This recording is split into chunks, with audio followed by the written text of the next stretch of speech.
After last week, no thanks. Avoiding foods due to fear of diarrhea, gas, bloating, stomach pain, or loose, oily stools? It may not be just stomach issues. It could be EPI, or exocrine pancreatic insufficiency. EPI can cause uncomfortable symptoms because it's a condition where the pancreas doesn't release enough digestive enzymes to break down food. But EPI can be managed. Use the symptom checker on identifyepi.com and talk to your doctor about your symptoms. That's identifyepi.com. Sponsored by AbbVie. The Brady Farkas Show is produced and funded by WDEV and the Radio Vermont Group. We welcome listener feedback. Email your comments to wdev@radiovermont.com. The energy. The guy told me I was no spring chicken anymore, and that's why my ankle was still hurting. I'm 33, not 133. The passion. The Red Sox handling of Xander Bogaerts is a complete organizational failure. The opinions on all your favorite teams. No, not this year, but it's next year where Bill Belichick ends up on the hot seat. This is the Brady Farkas Show on WDEV AM, FM, and WDEVradio.com.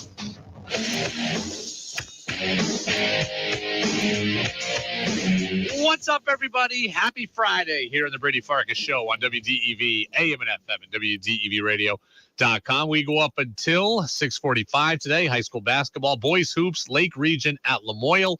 Our coverage begins then at 6:45 with Brent Curtis on the call. Lots to get to today. Alyssa Roenigk from ESPN is going to join us now at 6:05. She's going to be with us. She has covered Mikaela Shiffrin, so we're talking about Mikaela Shiffrin a lot this week as she closes in on the most World Cup victories all time in skiing history. So Alyssa Roenigk will be with us at 6:05. We got some stuff on the Patriots, some more fallout from yesterday's story. Obviously, get you ready for the championship games between the Bengals and the Chiefs, and then the 49ers and the Eagles as well. We'll talk about all of that. You can get in on the Napa Morrisville, Napa Waterbury text line, 802-585-3026. That's your locally owned Napa stores in Waterbury and Morrisville. 5, 4, 3, 2, 1. And here we go. You can get in on the Napa Morrisville, Napa Waterbury text line. And remember, you can also watch the show on Facebook Live, YouTube Live, and my personal Twitter account as well, which is at WDEV Radio Brady. Got some stuff on UVM Hoops I want to get to as well. The opening thoughts, though, are brought to you by Sticks and Stuff and Swanton Lumber, Vermont's most complete locally owned home center with locations in Enosburg, Derby, Middlesex, St. Albans, and at Swanton Lumber. They're online at sticksandstuff.com. I got to tell you, there is a local story out there, a local high school sports story that I think I am supposed to feel good about, but I don't. There's a local high school sports story that I think was written with the design of making me feel good, but it didn't. And I need your comments on this, okay? I'm going to tell you the story, and I need your insight, your thoughts, your opinion, because I certainly have mine. This story was written in the Burlington Free Press. It came out yesterday. It's about a guy named Chris Altomos, who I do not know. But Chris Altomos is coaching at Middlebury Union High School, both the varsity boys basketball team and the varsity girls basketball team. One guy is coaching both teams at the varsity level. And I think that I'm supposed to read the story and think, wow, what a great guy. Giving back to his community, putting in the extra work, being there for the kids, doing double time. That's how I'm supposed to read it. But I can't help it. I'm not reading it that way. And I need you to tell me if I'm right or if I'm wrong. Here is the story. Chris Altomos, or rather the story with more context. Chris Altomos, who again, I do not know, previously coached the Middlebury boys basketball team for 15 years and then at some point recently stopped. He then started coaching his daughter at the youth ranks.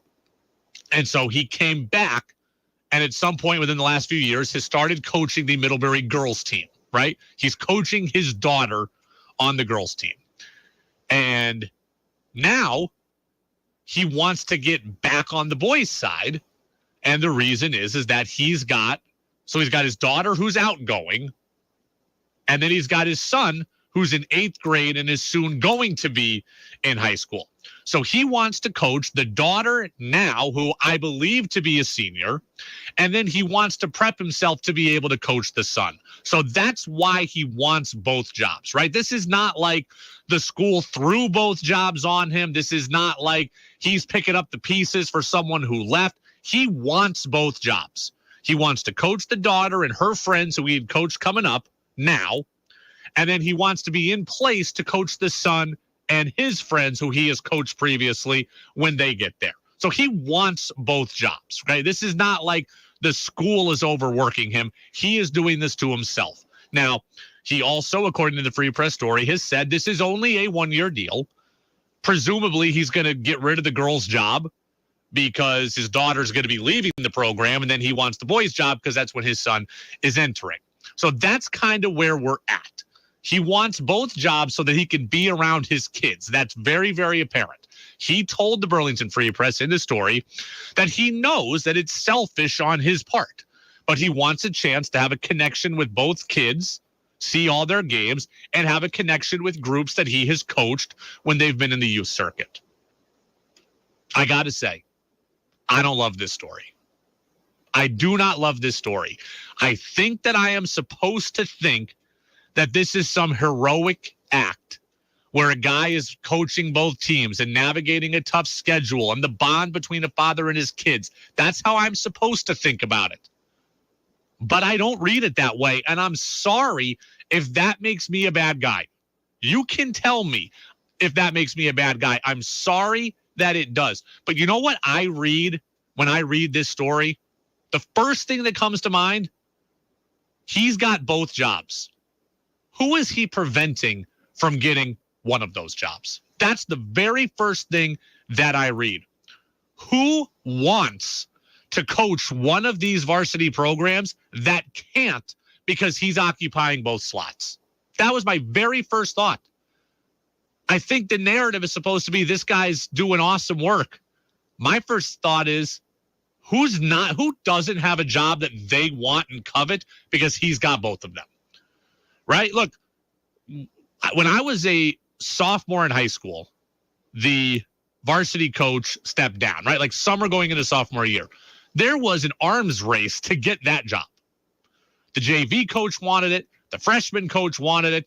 I'm sure the varsity assistant previously wanted it. People wanted that job when it became available. So I got to think somebody out there wants one of these two Middlebury jobs and can't get it because Chris Altimos is blocking them from moving up the chain. Is a JV coach not getting promoted? Is a freshman coach not getting promoted? Is a varsity assistant not getting a chance to run the program? I don't know. I don't know that. But just based on what I know about coaching in high school athletics, I think these jobs are coveted. Now, I understand. I've talked to some people around the state. There are less people interested in coaching than there were a decade ago. So there have been some jobs that have been hard to fill around the state. I do not believe at a big high school like Middlebury, Division II, that you would have a hard time filling boys and girls basketball. Right? Somebody out there wants this job and is not getting it because he's got both of them. I fully believe that. Right? You might have a hard time filling the tennis coach, the bowling coach, the softball coach. You might have a hard time filling that. The ultimate coach. I don't think basketball at a big high school is a hard job to fill, and somebody's not getting it. That was my first thought. 802-585-3026. The other thing that I read in this is he's coaching both teams. One of these teams is constantly practicing in the morning at 6 a.m. before school. That means that kids are being impacted. 6 a.m. 5:30 wake up calls. Parents are being impacted as far as getting their kids to these practices. And I'm like, is that really fair? Because that's being done to accommodate the coach's schedule. That was my other thought. Somebody's not getting the job they want because of this setup, and kids and parents are impacted to accommodate the setup, and the setup is what the coach wants. It's not what's best for the program. I talked to multiple people around the state in athletic administration today because I was talking about this story gaining background. The people I talked to all said our teams that are in season do not practice in the morning. Some of them said they would be okay with it, but they said it's not typical for us to have practices in the morning. So Middlebury is having an atypical practice setup to accommodate the coach's desire. High school athletics is supposed to be about the benefit of the kids, right? It's supposed to be about the benefit of the programs. It's supposed to be about the experience. And here we are. The coach's wishes seem to be dominating the program's best interest. That's how I read it. Again, tell me if I'm wrong. Tell me if I'm reading it the wrong way. Tell me if I'm being too critical. You can tell me what you want. I don't care. But I want to know your thoughts on this. 802-585-3026. John in Moncton says, my first thought is how much commitment can he provide to both teams? Something will be missed. Now, I'm going off of a story, right? I have not talked to Middlebury. I have not talked to players on the team. I give you that transparently. The story says he has not missed anything at practice, right? He has not missed anything for either team. He has been at every practice. He's been at every game. So he has given the time commitment to both teams. I would agree with you, John, that somewhere someone is getting impacted by this, right? It just has to. It just has to. You know, look, I went to a different breed of high school. I had a different breed of coach, but my high school coach was watching film all the time. My high school coach is writing scouting reports. My high school coach is doing this, that, or the other. I don't know if this would be done previously at Middlebury, but I'm wondering, like, if you're just giving all your energy to just getting practice done, are you doing that extra stuff? Are you able to do that extra stuff? That would be something that I am curious about. Texter says he is a PE teacher, so he's got a tight connection to the athletics department. He was very cocky when I knew him 20 years ago. Well, hey, I don't know him personally. I'm not going to say that. But I just say that this story to me, I think Chris Altomos said it in the story. He said, I know this is selfish. That is how it played to me, that it was more about selfishness. Again, look, I don't like to bag on high school athletics. I don't like to rag on coaches, players, administrators, etc. And I'm not as in tune with the high school scene. That I'm, again, fully transparent in that.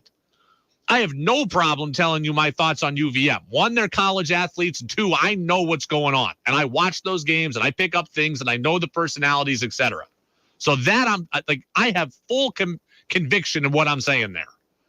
I don't talk about the high school stuff because I don't know the scene as well. But I'm telling you, when I read this story, it did not come off to me like I think it's supposed to come off. It had just a little bit of a stench to it. Right? I'm supposed to read this and think it's great that he's putting on all this time and it's a superhuman effort. I don't think it has to be this way. This school, I would think, could easily get 2 coaches. And if look, he could have coached the boys team to get ready for the sun and ditched the girls team. He could have done that. He could have stuck with the girls team, seen that commitment through, and then hoped the boys' job opened up again at some point in the next 4 years when his kid was there. All right, Texter, here you go. We live in Middlebury, so there's some good context. 802-585-3026. Most Middlebury teams that we've been on have trouble finding someone willing to coach at all. You're in the building or you're in the community, so I will take your word for it. But I find it hard to believe that a Division II school and a big Division II school could not find a boys or girls basketball coach. Again, this isn't swimming. This isn't tennis. This isn't ultimate. This is basketball.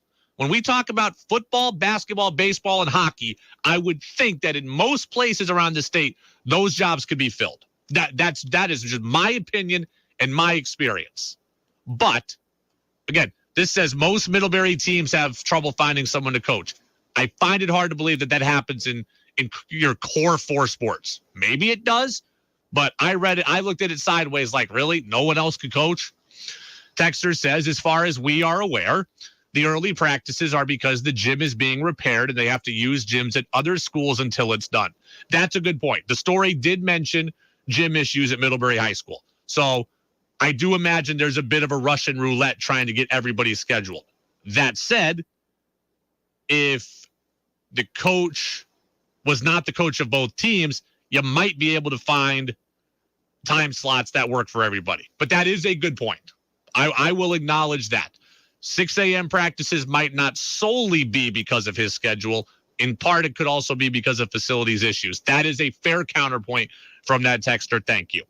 I have to think, though, that in order to accommodate a coach who needs to be in two places at once, there might have been 6 a.m. practices anyways. And one school did tell me that they do use them on social media, but everybody I talked to on the phone today said no. So maybe those practices would have happened anyways. Text says, during the spring season, we often have weather-related practices that are not after school because of a shortage of indoor practice space. So they're saying in Middlebury they do indoor practices. Okay, or early practices, I should say. Fair enough. I still don't think this story reads like I'm supposed to. The texter from Middlebury, I'd be curious on your thoughts. You've given me a lot of good background info. Do you like this setup? Do you think this setup is selfish or selfless? Excuse me. I might have said that wrong again. Selfish or selfless? Texter says he's always been selfish. This is nothing new. Again, I don't know him, but texter said, okay, so I've done this before, but I will do it again for this texter. Here's what happens. I got a phone call a little while ago, right? I got a phone call. I cannot answer the phone call. Okay? This text line, you can call it, but I can't answer it. It is only a text line. So you can leave a voicemail and I can read the transcript of your voicemail, but I cannot answer your call live. So this person calls in and says, this seems odd to me. You give out a phone number to call in and now I have to leave a message. How does this work on a talk show? This is a text line only. 802-585-3026. That is a text line. I cannot answer the call. If you leave a voice message, I can read the transcript of your voice message, but that number cannot be answered. So that's why I always say it's the text line. Fair enough if that's your first interaction with the show, but I'm not dogging your call. I just can't answer it because it's not the way that this service works. It is set up to only be a text line, and if you call and leave a message, then I will get your text. Text says, this is Tom. I wonder if they even posted either job. The job was posted. The story made it very clear the job was posted, right? Or at least it was known that the job was open. So, I would have to imagine there would have been a chance for other people to apply for the boys' job. He already had the girls' job. So I'm not annoyed that he had the girls' job. He already had that. I just think he should either coach one team or no teams. And look, if this was a situation where, where a team had a separate coach and the day before the season, the boys coach quit and then the girls coach stepped up and did both, well, then I would feel different. That would be heroic. That would be saving the kids and giving them an experience. This seems to be for the coach's gain.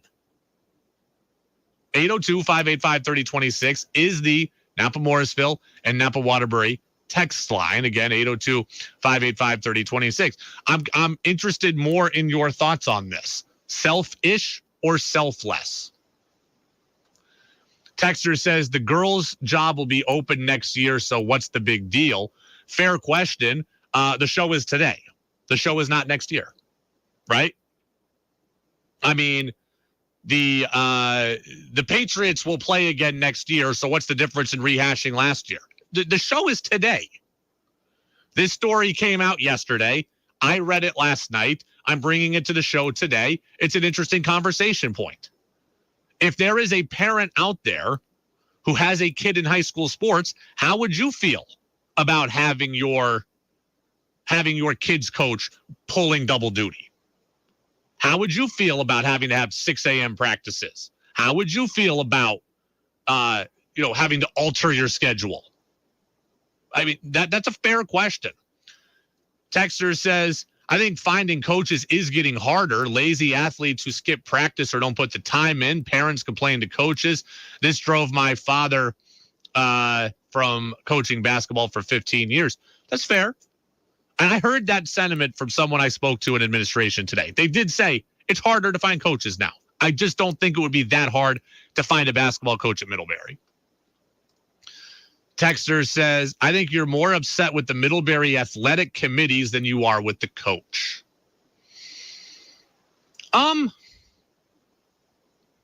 That's a good question, or that's a good statement. I'm kind of upset with it with all sides of this. I am bothered that I think that the coach wants to coach both teams for selfish reasons. He wants to be around his kids. He made that's made very clear in the story. He wants to be around his kids. This setup is best for him. It's not necessarily what's best for every player or for the school. Can we agree on that? He has coached these kids growing up. He wants to coach those kids, but he wants to coach his own kids. So I am annoyed that he thinks this is the best scenario because it's clearly the best scenario for him. I am also upset that the athletic department is allowing this. I'm not even upset by it. I just am looking sideways at it. Like, I don't think this ever would have happened at my high school. And I know things are different in New York than in Vermont. I know things are different in my school, which is huge and did have a bevy of coaches. I get it. There's a different dynamic here. Things are not the same. It can be a little apples and oranges. But I just don't love it. And as for why we're talking about it, again, the show is today. Right? And then on Monday when we come in, we will talk about the AFC and NFC championships because that will be the story of that day. And we'll talk about UVM hoops and what they did on Saturday against UMBC. That is how the show works.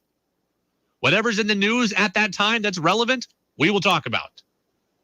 Usually I get grief that I'm not talking enough local, hyper-local sports. Well, here you go. Here's as hyper-local as it gets. Talking Division II high school sports coaches. And to your credit, we've got a lot of texters on this. A lot of people who have weighed in. And I appreciate that. 802-585-3026. Again, I don't know Chris Altamose. I do not want to portray him to be a bad guy. I do think that this is a selfish act. And I am surprised that a school would let it happen. They clearly want him as the boys coach again, where he had been for 15 years. That's clearly part of this. They want him as the boys coach again. So in order to let him have that, he's got to finish out the commitment to the girls team. But it has a little bit of a stench to it. It is the Brady Farkas Show on WDEV, AM and FM, and WDEVradio.com. Joe says, happy Friday, Brady. He got in before all the high school talk. Says, championship weekend, I've got the 49ers winning 27-21 and the Bengals winning 31-24. We will talk about that. We will talk about that as well. Texter wants to know if I want to talk to the athletic director. I can reach out. I'll be more than happy to reach out and see if we can get to the bottom of this. So let's take a very quick break. We'll come finish out the hour because I want to get us ready for our interview with Alyssa Roenigk of ESPN is going to be with us in a few minutes after the CBS News. So we'll take a quick break. We'll come right back here on the Brady Farkas Show on DEV. Hi, it's Ryan from Wendell's Furniture.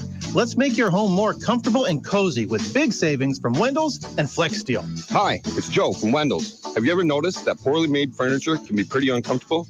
A lot of couches and recliners look the same, but what's on the inside matters when it comes to comfort. Enter Flex Steel, the time-tested quality brand Wendell's has been telling you about for decades. You can actually see Flex Steel's patented blue steel support system. It doesn't wear out, and it comes with a lifetime warranty on the frame. Right now, we can sell Flex Steel furniture for less because Flex Steel is selling it to us for less, and we pass the savings on to you, up to 25% off. That's right. Wendell's has tons of Flex Steel in stock with savings up to 25%. Gorgeous couches, love seats, and recliners. So come experience our well-trained, no-pressure sales team and amazing delivery guys who have earned us over 200 five-star reviews. Find us at wendellsfurniture.com. Flex Steel Comfort Sale ends soon. Wendell's Furniture. Black Cat Coffee and Bakery of Vermont is now open in the historic Waterbury train station. Black Cat is a new gathering place in Waterbury, open daily, offering house-made pastries and sandwiches for breakfast and lunch. Stop by on your way to or from the mountain, or for a central meeting location. Black Cat Coffee and Bakery, a great place to eat, meet, and work. Now in the Waterbury train station, as well as Burlington, Stowe, and Morrisville. BlackCapVermont.com.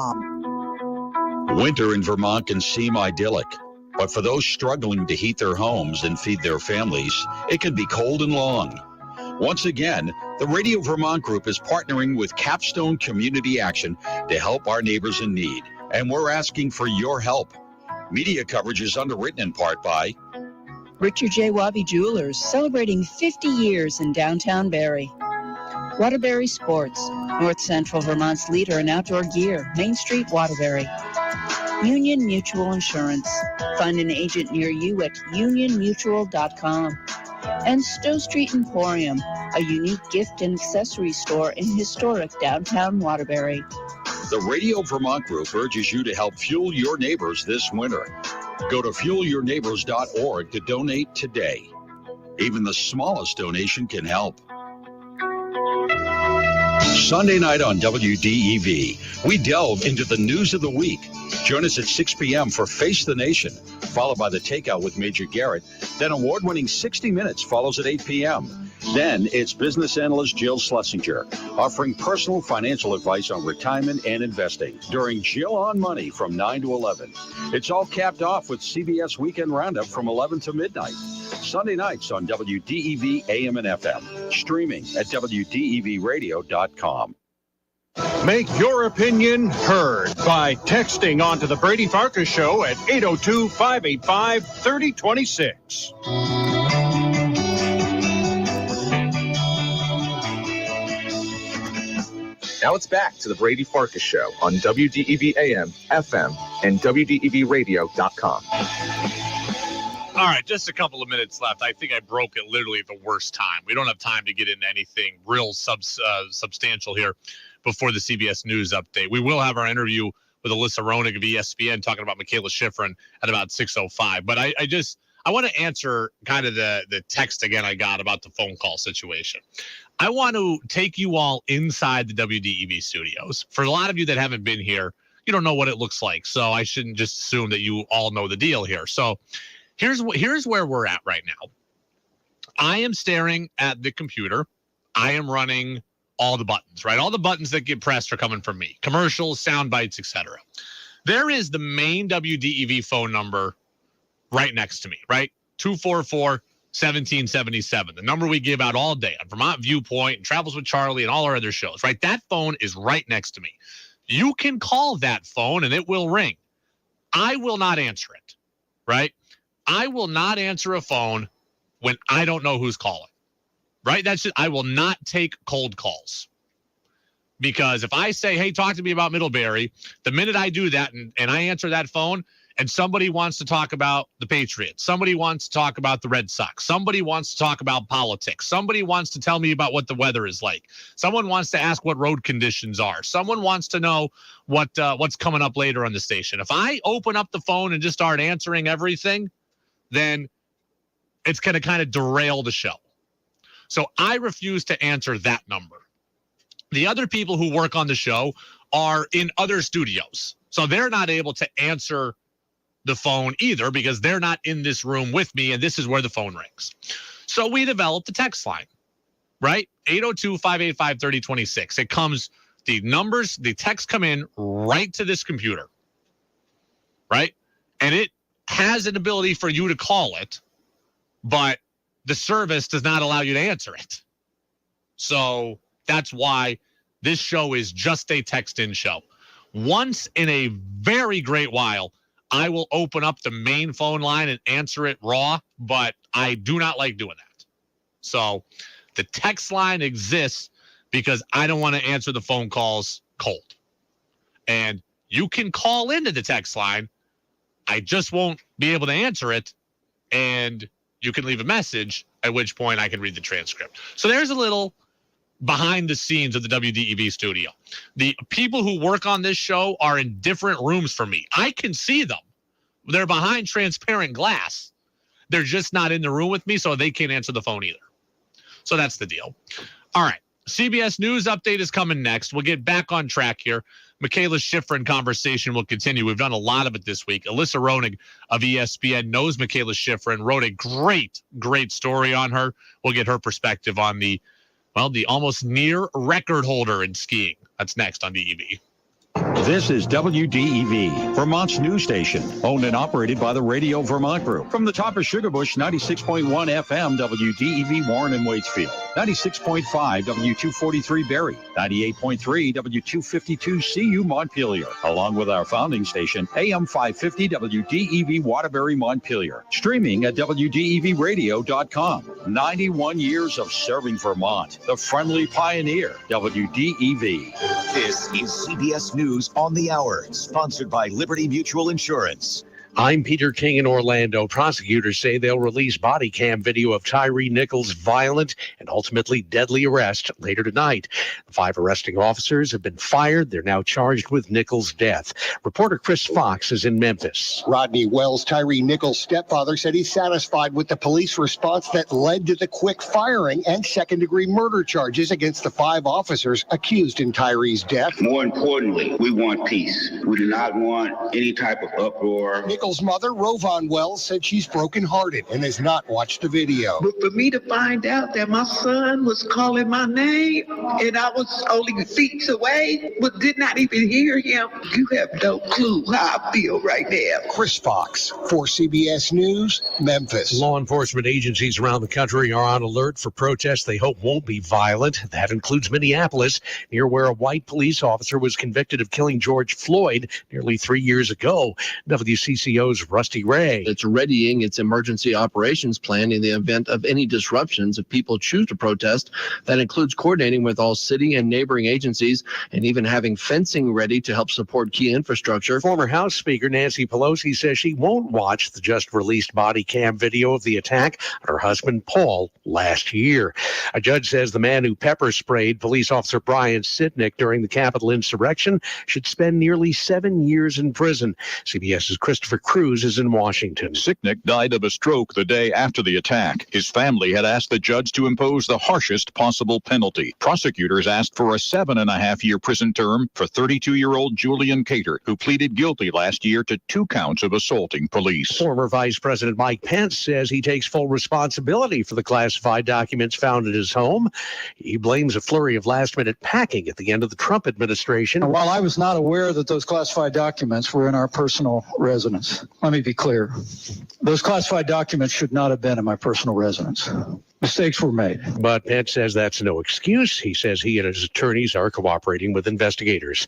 Police in Jerusalem say the death toll is now 7 after a Palestinian gunman opened fire outside a synagogue in East Jerusalem. 3 other people wounded before police shot and killed the gunman. CBS's Robert Berger on what's next. If he was actually sent by Hamas, then you might see Israel actually take action against Hamas in Gaza. If he was like a lone wolf acting on his own here in Jerusalem, then it might be a different response. The Dow closed up 29. This is CBS News. Nobody should have to pay for one-size-fits-all insurance coverage. Liberty Mutual customizes your car and home insurance, so you only pay for what you need. Liberty Mutual Insurance. At Charmin, we heard you shouldn't talk about going to the bathroom in public, so we decided to sing about it. When you're rolling Charmin, don't you stop on the party. This is supposed to roll it back, everybody. Charmin's irresistibly soft and hella nice. Our crib is always stocked. It's our party vibe. So your chicks feel fly. So what? Everybody wanna touch the sky. Charmin Ultra Soft is irresistibly soft and more absorbent, so you can use less. Enjoy the go with Charmin. At Staples, you can count on every project being print perfect, guaranteed. I need presentations and brochures printed, and they have to be perfect. Your bounded presentations, brochures with the finest folds, and more will be done right every time. That's our Print Big promise. Now at Staples, get $10 off your document printing and marketing materials order of $50 or more, plus 20% back by a store bonus. Try Staples and see the difference difference. Ends 2/25. Rewards members only. Bonus must be redeemed in store. See staples.com/stores/printbig for details. On this Holocaust Remembrance Day, there's a new way to bring history alive while teaching its lessons. It's a virtual reality film called Triumph of the Spirit 360 Degrees. It gives users the experience of visiting the Auschwitz Nazi death camp without having to make the journey to Poland. Miriam Cohen co-created the film. Young people are in this technology. It helps us capture their attention. It certainly caught David Britton's attention. He's a 16-year-old student from Jerusalem. It's like a nightmare that you don't want to be in. Cohen says that's the point. To never let this happen again to anyone. Linda Kenyon, CBS News. As cargo ships get bigger, so do the problems of clearing bridges at U.S. ports. Now, Georgia officials say there's a plan to raise the suspension bridge in Savannah to make room for the bigger boats. They're not saying just how much higher the bridge will be. Peter King, CBS News. Want Brady to hear your opinion on the sports stories of the day? Text in at 802-585-3026.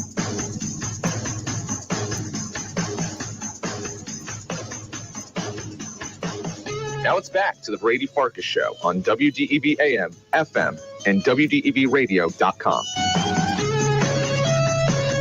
Welcome back in, Brady Farkas Show, right here on WDEV AM and FM and WDEVradio.com. Right now it's 6:05, and that means we've got 40 minutes until high school basketball begins here on DEV. Lake Region at Lamoille. Brent Curtis is already at Lamoille, sitting courtside and prepping for the broadcast. So we'll get you out there again in about 40 minutes. We have talked a lot of skiing this week, and the reason why is Mikaela Shiffrin. Mikaela Shiffrin moving up the record books, continuing to move up the record books. I mean, she came into the week and she passed Lindsey Vonn for the all-time female record for World Cup victories at 83. Then the next day she won 84. She's 2 wins away from breaking Ingemar Stenmark's record, tying Ingemar Stenmark's record of 86, 3 wins away from breaking it. The Burke Mountain Academy product has been on a tear this year. She's been dominating the World Cup circuit. This all comes on the backdrop of last year, 11 months ago, a really bad Olympics for Mikaela Shiffrin, in which she could have won 5 gold medals and ended up winning 0 medals, period. So it has been a rough, it has been a big transformation for Mikaela Shiffrin again from 11 months ago. And the Burke Mountain Academy product is already made some history, and she's on the verge of more of it coming up soon here. Alyssa Roenigk knows Mikaela Shiffrin. She works at ESPN. She's a senior writer. She wrote a great profile on Shiffrin a couple of months back, so we will talk about that. But we've got Alyssa on the phone line now. Yes, we do. Okay. Alyssa Roenigk is with us now. Alyssa, thank you for being with us. How are you?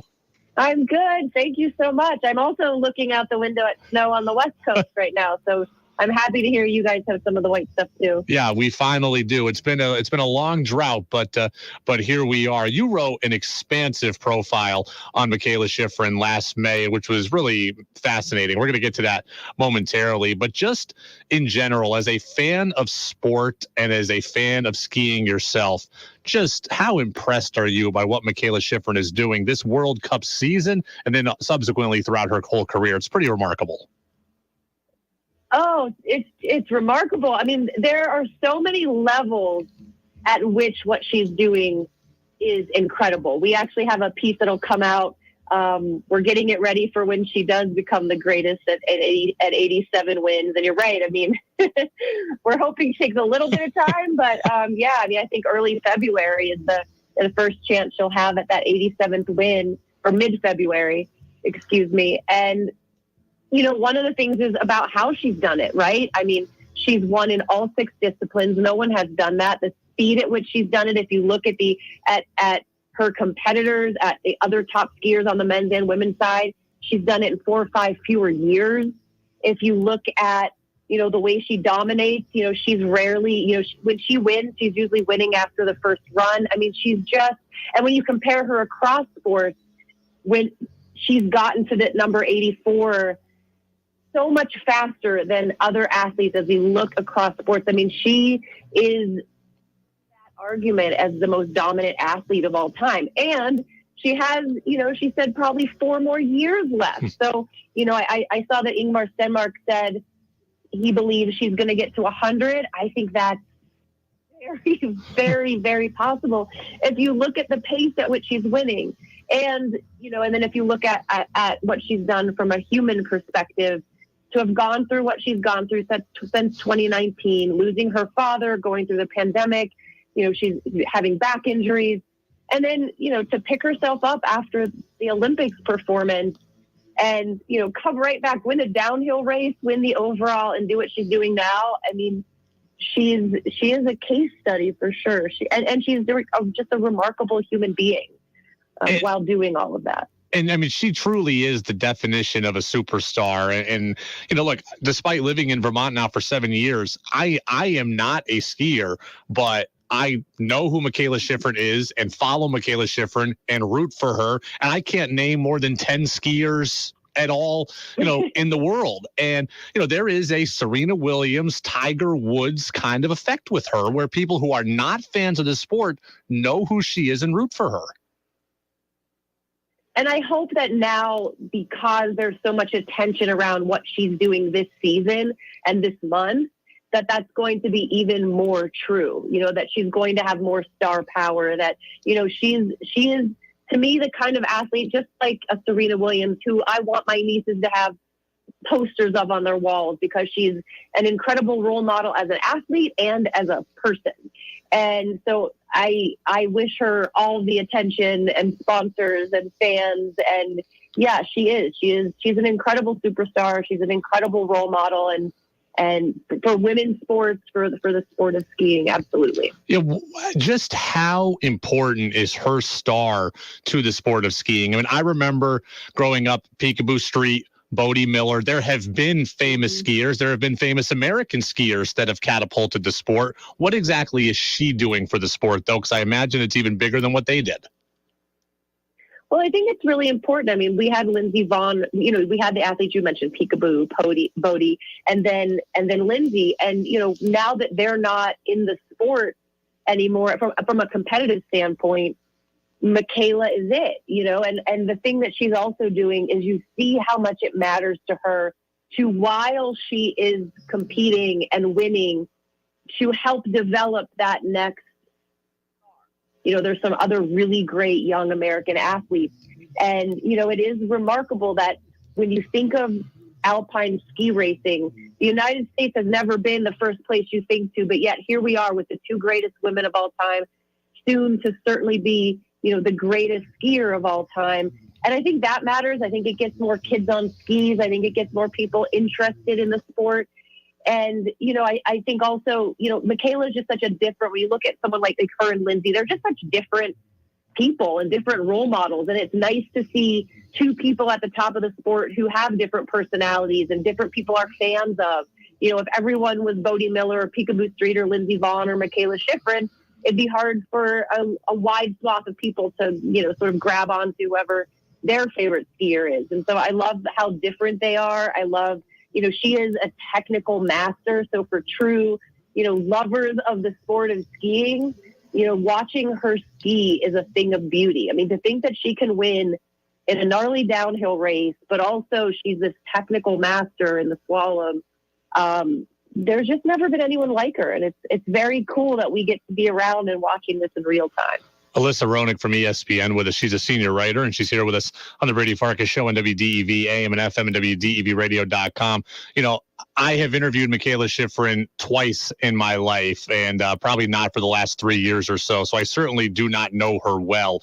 You sat down with her for this piece that you wrote in May, and I'm curious, take me through kind of the inner workings of that piece. Was it all done in one day? Did you meet her multiple times? How well do you know her? So that piece came about over the course of about 6 or 8 months. And we did several interviews over Zoom. We had the most memorable of which was on New Year's Eve. She was in Europe. I was at home in California. I think it was 4:00 in the morning for me, but she had been stuck in a hotel room with COVID in the middle of the season. And she was like, I want to talk. And so a lot of that heavier stuff about, the summer after her father died and her speaking out about social injustice and supporting Black Lives Matter, and the response she got out within the ski community was really heavy on her mind at the time as she was looking at going to an Olympics in China. She was having a lot of reservations about should we be holding an Olympics in this country. And, I just got a text message that said, if you want to get on a Zoom. And so that was, I think, maybe the second conversation. And then we sort of went from there. The TV piece was done in one day. Or a couple of days, but the interview was at her home in Colorado over the course of a few hours, the photo shoot as well. But, I'm sure you know this, she is just a rare athlete, a rare human. She is so open. There would be times when I would be sort of struggling with a section of the story and I'd send a message and she would send me back from vacation, a 6-7 minute voice memo. She's just the most gracious subject I've ever worked with. I mean, I've been listening to her post-race interviews over in Europe after, 82, 83, 84. And I mean, she's talking about Iga Swiatek and her wins in tennis. She's talking about these incredible stories when she was a child. She's very forthcoming about the impact going through this without her father is having on her. I mean, you never want to miss a Mikaela Shiffrin press conference or chance to have a conversation. She's a really smart, caring, empathetic person. And that comes through. When I think about superstars in other sports, I think, we think of our superstars as being unflappable. They don't get nervous. They don't get scared. Jordan, LeBron, Derek Jeter, etc. But I think what you did in your story back in May is I think you really humanized Mikaela Shiffrin in a way that she seemed vulnerable. She seemed like she was a typical young person kind of going through an evolution in her life. I think you just made her seem like a very real person. I think that's a credit to your work, but she comes off as incredibly relatable in your piece. Well, thank you. And but I was only able to do that because she was willing to go there, and she's willing to show that to the world, right? I mean, I think we all saw that in Beijing. She skied out after she had DNF after DNF after DNF, and every time she picked herself up and stood in front of a camera and tried to make sense of it and let us all in. And I think the thing we've realized also covering sports and covering mental health and covering athletes like Naomi Osaka and Lindsey Vonn and Simone Biles and Mikaela is, all those athletes you mentioned, they all struggled and they all are human, but it was not okay to share that. I mean, Mikaela even says, and I think it was in that story, that there was a time when she felt like if she shared her mental health struggles, that even the person she was talking to sort of gave her this look like, oh, you're not tough. You just can't handle the pressure, right? And it's like, well, no, I'm just human. And, and what Simone Biles did in the Tokyo Olympics, I think rolled over, and Mikaela thought about that. At a point we have to be, we are just human. I'm just really, really good at something that I like to watch and puts me on television, but everyone struggles with insecurities and mental health issues. And so I think the difference is the willingness to be honest about it and share it. And she's, I can't say it enough. She's just a really, really remarkable person because, of all of those things that she does off the hill. Alyssa, I'll get you out of here on this. I know it wasn't the subject of your piece, but I've always enjoyed hearing, and our listeners enjoying hearing, whenever Mikaela talks well of Vermont. She says skiing at Killington is her favorite place to ski, certainly on the East Coast, and she's always spoken well about her time at Burke Mountain Academy. I'm just curious if she's ever spoken Vermont's praises with you, because our listeners love to hear when she does. Oh, she has. I mean, if you remember, the final scene in the piece is this moment where, her and her best friend Bug, and it's a place she goes back to in her mind a lot, would go and lay on the soccer field and watch the sunset over the mountains. And, when she's in a really stressful place, she absolutely goes back to Vermont in her mind, whether she's sitting at her beautiful home in Colorado looking at the sunset, but going back to that time and that place and thinking about those sunsets when she was in, middle and high school with her best friend, laying on the soccer field at Burke Mountain Academy and like looking out over the mountains. I think Vermont is the most special place if not the one of the most special places to Mikaela. Well, and how can it not be? Vermont is so beautiful. I join her in that love of your state. Well, we appreciate that. We appreciate the work you did on this story. And again, really kind of helping tell the story of Mikaela Shiffrin beyond just the championships and the medals. Alyssa Roenigk over at ESPN. I encourage you to go read the story. Yes, it's 7 months old at this point, but it is well worth your time and well worth the read, especially as Mikaela Shiffrin continues to ascend up the record-breaking charts. So always good to go back. Alyssa, we appreciate the time and the perspective. And maybe we'll catch up again down the road. That sounds great. Thanks so much for having me on. Absolutely. Alyssa Roenigk at ESPN. That's a great interview. And Vermont is maybe the most special place to Mikaela Shiffrin. That's pretty cool to hear. Okay. I mean, that's pretty cool. And I think the story, look, yes, it was written last May. It is well worth your time because, again, I've spoken to Mikaela Shiffrin twice. I certainly don't really know her, and I don't even know a ton about skiing, at least from a technical standpoint. She's a champion, but she is just like us in a lot of ways, right? She struggles with things like insecurity and has flaws and has vulnerabilities. And I think that Alyssa was able to draw that out of her. And I think that's powerful stuff. And it's a story about heartache and triumph. It's about pain. It's about overcoming obstacles. It's about growth and evolution as a person, about coming back from kind of searching through the depths of your own soul. It's a very powerful story, and it was worth bringing up today as Mikaela Shiffrin, again, is just a few wins away from tying the all-time World Cup victories record of 86 wins, and just, I think, 3 away now from breaking that record. So the Burke Mountain Academy product certainly is certainly the best. That's for sure. A great story from Alyssa. AFC, NFC title game weekend.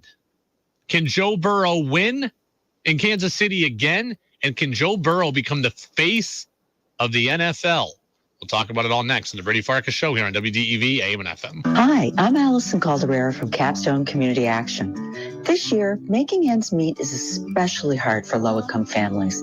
At Capstone, we are seeing firsthand the struggles Vermonters face to afford food and heat. Our food shelf visits are rising, and our phones are ringing with Vermonters worried about staying warm with high fuel prices. But there is hope. Right here and right now in your community, our doors are open to help struggling families that are cold and hungry. At our food shelf, we'll feed over 500 kids this year. Our crisis fuel program will keep seniors on fixed incomes warm during the bitter cold months. But we can't do this work without you. Together, we can help ensure no Vermonters have to choose between heating their homes and feeding their families this winter. Please give generously at fuelyourneighbors.org. Your donation will be matched by our generous sponsor, VSECU. Thank you. Looking to add some excitement to your gatherings? Get the party started with fireworks from North Star Fireworks. North Star Fireworks, Vermont's premier fireworks supplier, has the largest inventory in Vermont, including rockets, aerials, firecrackers, and repeater cakes. North Star Fireworks celebrating good times with great fireworks for nearly 40 years, with locations in East Montpelier and opening soon in Bradford. Online at northstarfireworks.com. New England Municipal Resource Center, NEMRIC, supporting one-of-a-kind local businesses like WDEV to preserve the distinct character of Vermont. The afternoon news service is every single weekday at 4 p.m. right here on WDEV. It's news, it's business, it's sports that you care about. We talk to our local experts from all around the state, looking at every sector to keep you informed and up to date on the latest news that you need to be aware of. The afternoon news service every single day at 4 p.m. right here on the Friendly Pioneer, WDEV, AM and FM, WDEVradio.com, and streaming on the WDEV radio app. The secret to a great day on the slopes is a great tune from Black Dog Sports in Killington.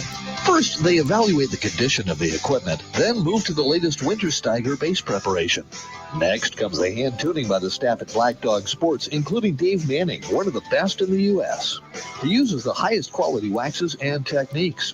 World-class ski tuning is worth the trip to Black Dog Sports, located in the Mountain Green Resort on East Mountain Road in Killington. Black Dog Sports. Hi, this is Anson Tebbets, co-host of For the Birds, heard Saturdays on WDEV. Each week, Chip Darmstadt and I discuss bird sightings, bird counts, and activity at your feeder. You also can listen anytime to podcasts on Apple, Google, Spotify, and Amazon Music. Join us Saturdays at 7:30 and 12:15 for the Birds.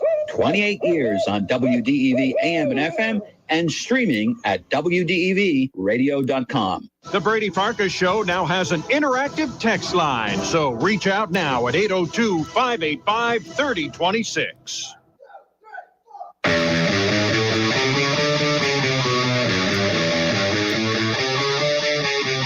Now it's back to the Brady Farkas Show on WDEV AM, FM, and WDEVradio.com.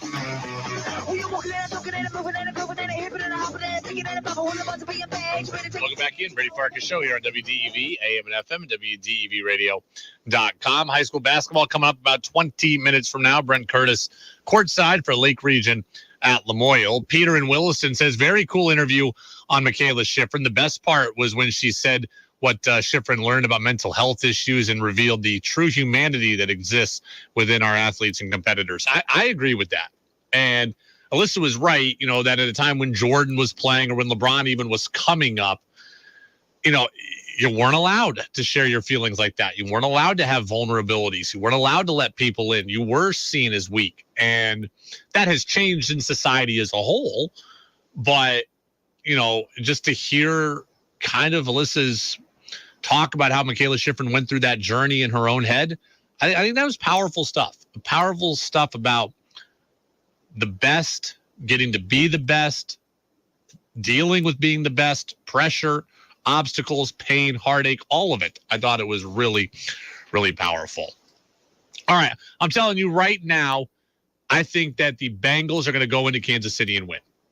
I think the Bengals are going to go into Kansas City and win.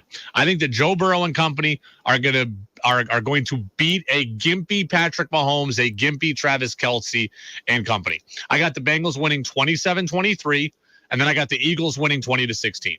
So I think the Super Bowl is going to be the Eagles and the Bengals.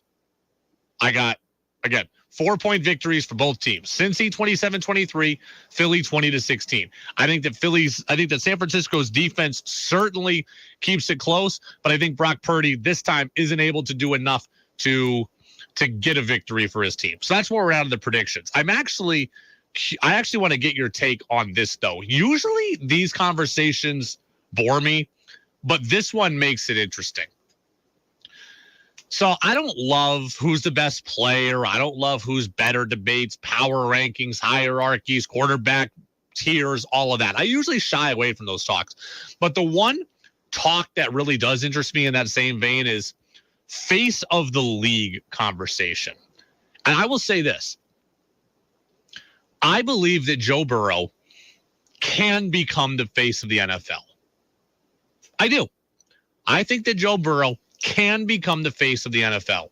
But I also think that it takes an awful lot to be considered the face of a league. And I think it's really hard to attain that status and then hold on to it.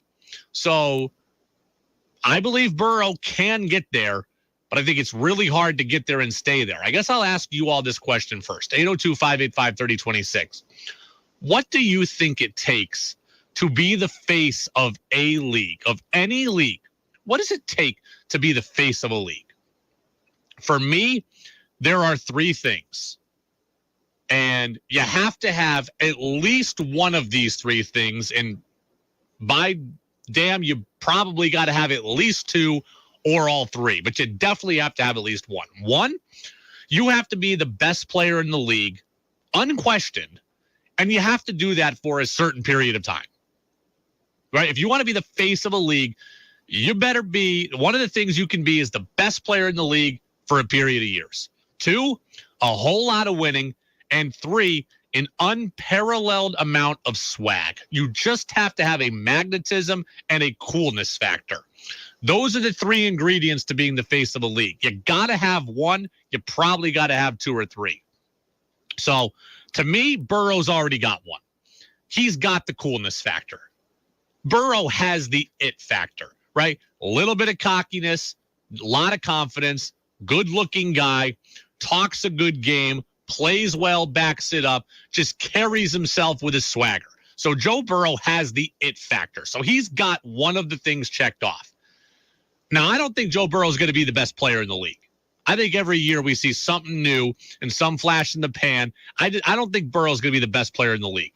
But if he can get a lot of winning in his career, and it would continue this weekend, if he can get to a Super Bowl again, and if he can win one, then he's on that track towards having the winning part down too. So I think Joe Burrow can be the face of the league. But I don't think that just winning this weekend automatically makes him the face of the league. I look at guys who are so clearly the face of their sports. Michael Jordan had all three, right? He was the best player. He was the best player for a number of years. He won a lot, and he was cool. He had a marketability. You bought his sneakers. You wore his shirts, everything. So Michael Jordan had all three. LeBron has two of the three, for sure, right? He's been the best player for a long time. He's won a lot. I still think he's the face of the NBA today. Tom Brady's been the best player, has won a lot, and has a coolness factor to him. Kind of a swagger and a confidence, dating and then married to supermodels and actresses, etc. Ken Griffey had two of the three. He certainly had the coolness factor, and he was the best player. Derek Jeter won a lot and had a coolness factor. He had two of the three. Mike Trout's the unquestioned best player in baseball. Now maybe Ohtani, or he was at least the unquestioned face of baseball. Maybe now it's Ohtani, and he's got the best player status. So I think Joe Burrow can get there. But Joe Burrow also could be a flash in the pan. Don't rule that out, because we see that all the time, don't we? We see guys all the time rise up and gain prominence for a bit before ultimately retreating. I mean, Burrow's going to be on the cover of Madden. There's no doubt in my mind he's going to be on the cover of Madden. So he's certainly going to have his moment. Now, if he wants to sustain it, he's got to keep winning. Like Lamar Jackson had a flash in the pan moment, right? He's on Madden. He's everywhere. He's the hot thing. He's not the face of the NFL, but he had his moment. Aaron Judge, I don't think he's the face of baseball. People will tell you he is. They want him to be. He's had his moment. He's not. It's either Trout still or Ohtani. Giannis had a year where people thought maybe he was the face of the NBA. I don't think he is. Guys get hot all the time. But in order to keep hot, you have to have a combination of those three things, right? Coolness factor, a lot of winning, or be the best player. Burrow's got the coolness factor. He's got to win more. He's got to win Super Bowls. By the way, I heard Keyshawn Johnson of ESPN Radio talking about this very same topic earlier today. Kind of laughable what he had to say. I can guarantee you, my left and my right arm, he will not be the biggest thing in sports, nor the biggest thing in the National Football League. The people have already made up their mind for the next couple years who that guy is going to be. Who is that guy? That guy is going to be Patrick Mahomes. Yeah, but eventually it's going to be Jalen Hurts. And then if Tom Brady stays, it's still going to be Tom Brady. Now, that's kind of laughable to me. Not at the Mahomes part, not at the Brady part. But Jalen Hurts, there is zero shot that Jalen Hurts will be the face of the league. Never. Not going to happen. Not in a million years. Jalen Hurts is a nice guy. I like listening to him. He doesn't have the magnetism. He's not the best player in the league. And I don't think that he's going to win 4 or 5, 6 Super Bowls. So he's never going to be the face of the league. Right? You look at guys who have had their moment even. Right? Mike Vick back in the time, right? He was the most exciting player of the league. He had a great smile. Before everything happened, he had a great smile, had a good personality, was unquestionably the most exciting player in the league. Jalen Hurts doesn't have that. Patrick Mahomes, if he keeps winning, he can get there. But there's no shot that Jalen Hurts becomes the face of the NFL. I think we're more likely to see a bunch of people who have their moments kind of cycle through once Brady's gone. But I think that's far more likely than one guy having a Brady-esque dominance to it. But Burrow, I think, has a chance to get there. Mahomes could too, but Mel in Vershire, and I take that back, Burlington. I don't know where I read Vershire for somebody else in the text line. Brady, who are some up-and-comers you think could be the faces of various leagues? I mean, that's so hard to predict. Like I said, guys get their moments, and it's a question of if they can run with it. I do feel good about the idea that Luka could be the face of the NBA. After LeBron retires or gets bad or whatever, I think Luka could be the face of the NBA. He's still going to be young. Let's say LeBron retires in 3 years. Luka will be like 26. So he'll still be young enough to take that mantle. He will likely be the best player in the NBA by that time. And he's got a bit of a coolness factor to him, right? He's got a little bit of the international mystery, right? Here in America, we hear about guys age 14. We get tired of them. Luka, we're still kind of just getting on the Luka train. I can see Luka being the face of the NBA. It's kind of why people thought Giannis could be the face of the NBA. It just happens that he's still playing at a time when LeBron is still great and Giannis is going to miss that window. Tatum, I think Luka over Tatum. So I'm biased in baseball. I can see Julio Rodriguez being the face of baseball. Could be the best player eventually and has a great personality. Marketable and fun. He could be Griffey 2.0 in Seattle. So I could see that. I would think that Trout is still the guy when you think of baseball. Ohtani, though, certainly is probably the face of it overall at this point. So, again, this is so hard. I usually hate these conversations, but the face of the sport, that's one that I typically will engage in. So I'll bring that in. But, yeah, I do have the Bengals winning. I think Burrow's going to get to a Super Bowl for a second consecutive year, and that's really hard to do. I'm trying to think of repeat Super Bowl teams. Patriots, obviously, 3 years in a row. I was at all three of them. The first one against Atlanta, the next one against the Rams, and then the next one against Philly. So they went 3 times in a row. Seattle went twice in a row when they beat Denver and then lost to the Patriots. Can't think of anyone else, though, recently that's done it, getting to 2 Super Bowls in a row. I think the Bengals are going to do it. Mahomes is clearly not 100%, right? Is he at 50%, 70%, 30%? That I don't know, but he's not at 100. So I think the Bengals could use that to their advantage. Kelsey's not at 100% either. I got the Bengals winning this one. I'm far more interested in the AFC game than the NFC game. The AFC game has the 2 stud quarterbacks, and even if Mahomes isn't able to play like a stud or isn't moving like a stud, he is still a stud. So far more interested in the AFC playoff game than I am the AFC title game than I am the NFC title game. I'm interested, of course. Don't get me wrong. I'm going to watch it for sure, but and we'll analyze it on Monday. But I have a little less interest in that because it doesn't have the quarterback star power, right? I look at Philly. And I see a good collection of talent, right? Jalen Hurts is very good. A.J. Brown is awesome. There's a good collection of talent. When I look at San Francisco, there's also a good collection of talent. They have some stars, but the quarterbacks, to me, are not as compelling as the quarterbacks in the AFC game. All right, high school basketball is coming up just a couple of moments from now. Lake Region is at Lamoille. Our Brent Curtis is standing courtside, but Brent kind of was clued into our conversation from the beginning of the show about the situation at Middlebury High School basketball. So, Brent, I'm going to bring in a few minutes early today and kind of get his take on that. Brent, how are you? Hey, thanks, Brady. This is a fascinating opportunity for us to chat because Billy Waller and I from Cabot, we go way back, and the Virgins-Middlebury rivalry is huge.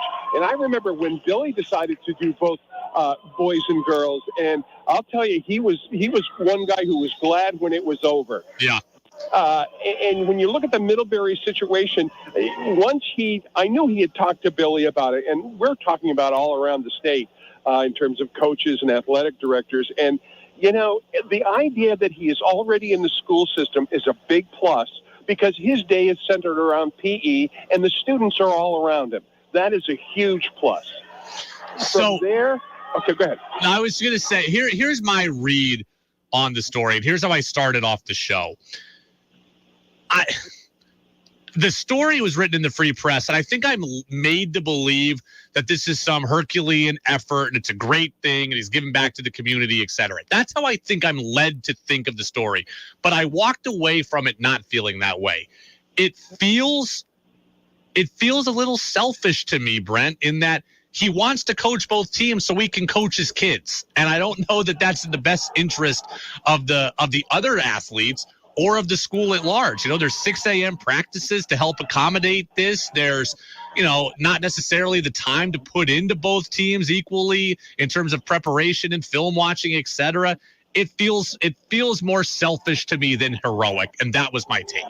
And, I am absolutely not going to disagree with you on that one bit. I think the person that takes this on has got to realize that it's got to have a beginning and an end time. That's important. They've got to be super organized. And Brady, if you were able to look at the schedules for these high schools for the gym, you're right. 6 in the morning, the morning after. My mother wouldn't let me go to practice at 6 a.m. But at the same time, you're right. It's not like he's doing it for the good of the program. So I don't think you and I are going to be too far off on this. And I'm wondering why Middlebury didn't think of a better alternative unless they just didn't get around to it. Well, I think the thing that has come back to me is that people are saying, well, it's so much harder to find coaches now than it used to be. And that's fair. That is a fair point. There are less people interested in coaching than there were in the past. But I have thought Middlebury is a big high school, a big Division II high school. I still find it hard to believe that you couldn't fill boys or girls basketball at the varsity level, right? Like, this is not tennis. This is not swimming. This is not ultimate. This is one of your core sports in the state. I think if they had wanted to, they could have found a qualified candidate. That is just my take, though. But I want to throw this in here because I don't think you're totally wrong. But some of the feedback I'm getting is, especially from athletic directors, and one of the points that they're making in different schools is we're trying to get people within the school system to take part, and they just don't do it. They don't want to put in the time for coaching. And so I'm wondering if this scenario is brought about because there aren't people in the system. I know they like to go to the system first and then outside. Hell, I was a football coach and a track coach for a number of years, and I wasn't in the school. And I really think that part of this decision, Brady, is because people within the school system don't want the job. And that is possible. I still, though, and I'm coming from a different place, right? I'm coming from New York. It's a bigger area, a much bigger system, a much bigger school. So I'm coming from a little bit of a different experience here. But my first thought when I read this, I was like, what if the JV coach wanted this job and isn't able to get it because it's being blocked by a guy who has both of them? That was one of my first thoughts.